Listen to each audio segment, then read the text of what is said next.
Welcome to Startup Circle. I'm Varsha Meghani. In this episode, we catch up with Apurv Agrawal, founder and CEO of SquadStack, a startup that helps businesses improve their sales conversions.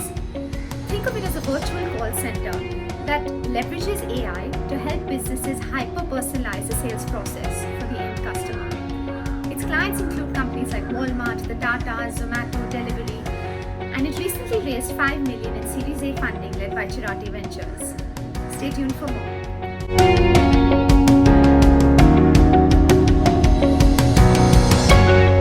So Apurva, you help businesses go from leads to paying customers, and you have an impressive roster of clients from Walmart and Pearson to the Tata Group, Zomato, Myntra, etc.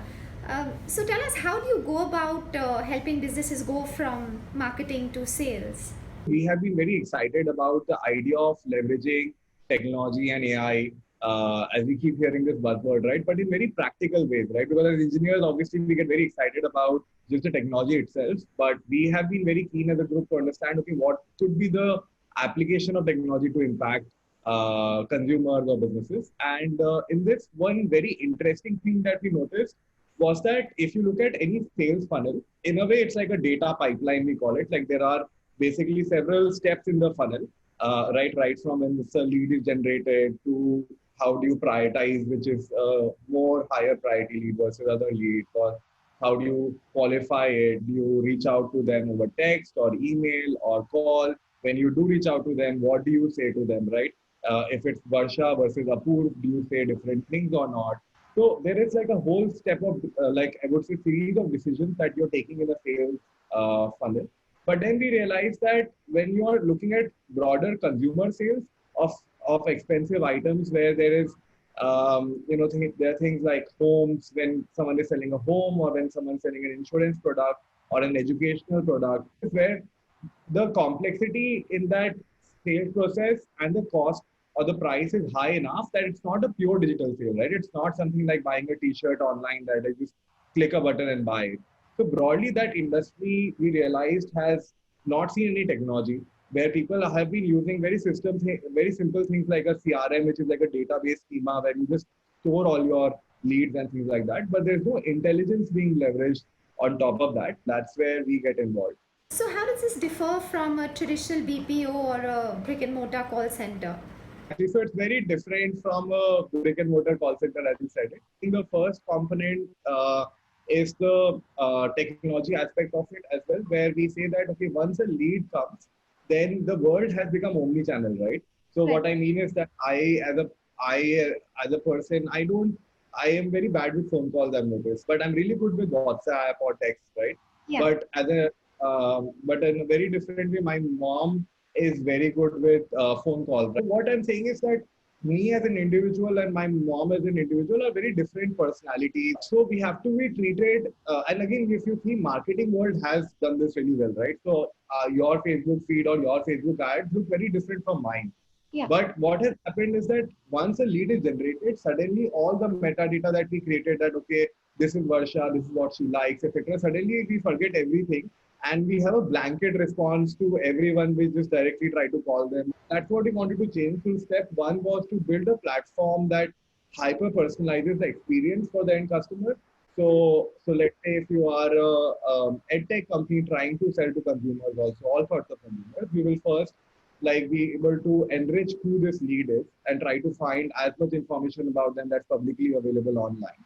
Right. Then we would figure out a right kind of reach out strategy to them. So we would use, as you said, calling plus texting plus email plus IVRs. So every possible, we are doing WhatsApp integration. So every possible like channel that people use, we would use all of those channels basically smartly based on your personality.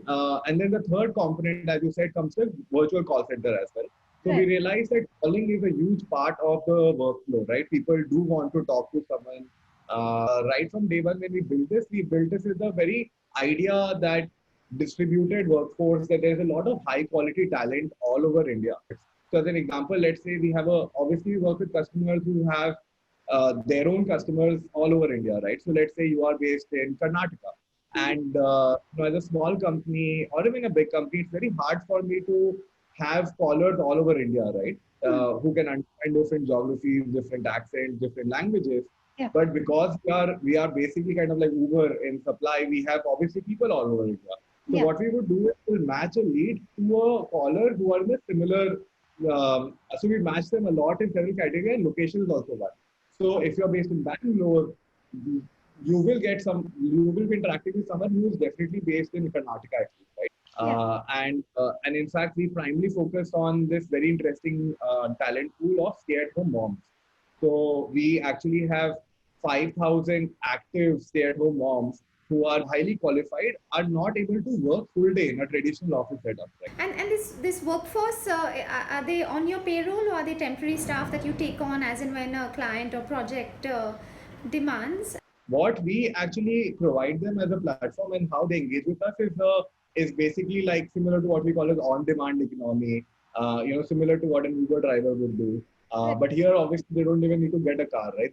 Everyone already has a smartphone, and they just need to log into our platform, and they can log in anytime, and they can log out anytime. And as they do the work for the job they are suited for, they essentially earn with every job. So the beautiful part about this model, what it does is we connect the end customer that we are working with to the caller immediately through technology. Now, compare that to a traditional, let's say, BPO type setup. The challenge in that office is, let's say, even if you pay X amount of rupees as salary cost, right? On top of that, because everyone's sitting in an office, you have to pay an office cost. If you're spending X rupees on just the people who are actually doing the work, you end up spending 3x because of the structures around it. By being distributed, what it does is that this 3x has been removed completely, right? So obviously, we become very cost effective for the end customer. What we can also do is it enables us to pay our work for our partners who are making these phone calls double or triple of what an average person would make if they're working full time. And how do you go about training them, given that it's a distributed workforce? Basically have built an app actually. So we built this technology over the last 2.5 years where anyone can download our app and go through a series of assessments or criteria. So we don't try to train them a lot. Like, so we can't make someone great caller, but we can identify like people who can communicate very effectively. And then once we evaluate them, then again through technology we can track and measure for quality a lot better than actually how physical call center work. So, Apurva, can you give us some examples of some of the companies you've helped to achieve their targets? Yeah, absolutely. So what we have noticed is that the best sales processes and people or outcomes are very process mathematical driven.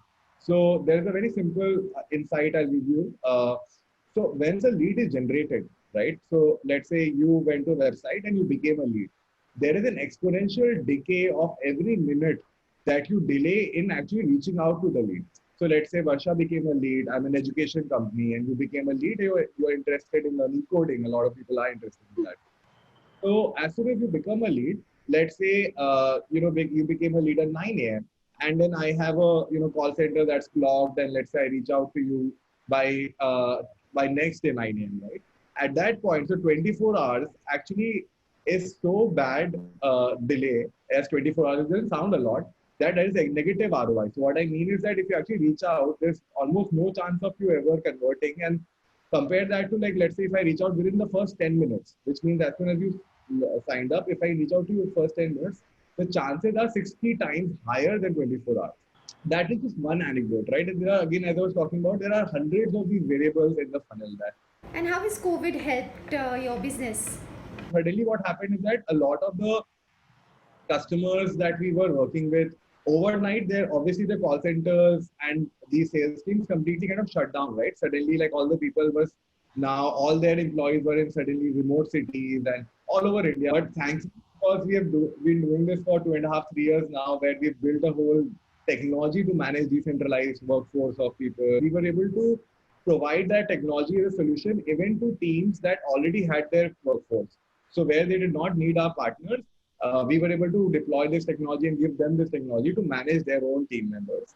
The second thing that happened with COVID, which was very interesting, was that a lot of industries like for example, in EdTech, we saw obviously everyone saw massive growth. In those kind of use cases, what happened was we became very relevant because again because of the Uber logic, right? That I could handle extremely high demand because I already have kind of infinite supply of these housewives who are there, right? So as these industries saw insane kind of 100x, 1000x type of monthly growth, we were able to support a lot of these partners to grow very fast. So we were growing very well before COVID, and that's why we were able to raise a Series A round of funding as well. Right after COVID, I remember we almost, because we are success driven, right? So all our customers kind of went down, and we almost saw that 80-90% of our revenue disappeared over the next 2 weeks almost.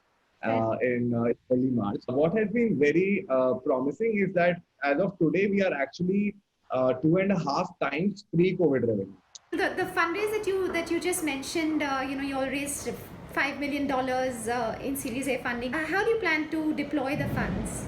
We plan to deploy the capital really just doubling down on, I would say, all the positive signals that we've been getting. So we have, as I mentioned, SquadStack IQ is our core product that we work to accelerate the sales funnels for customers all across India and Southeast Asia. We have another product that we built on the success of this technology, which is called Optum, where we only focus on real estate as one market in the US. And again, it's the same technology. We just realized that if we can focus on one large market in the US, which then we could just get better data science impact overall. So really, the idea is to double down on both of these products and continue to build our core differentiator, which is technology.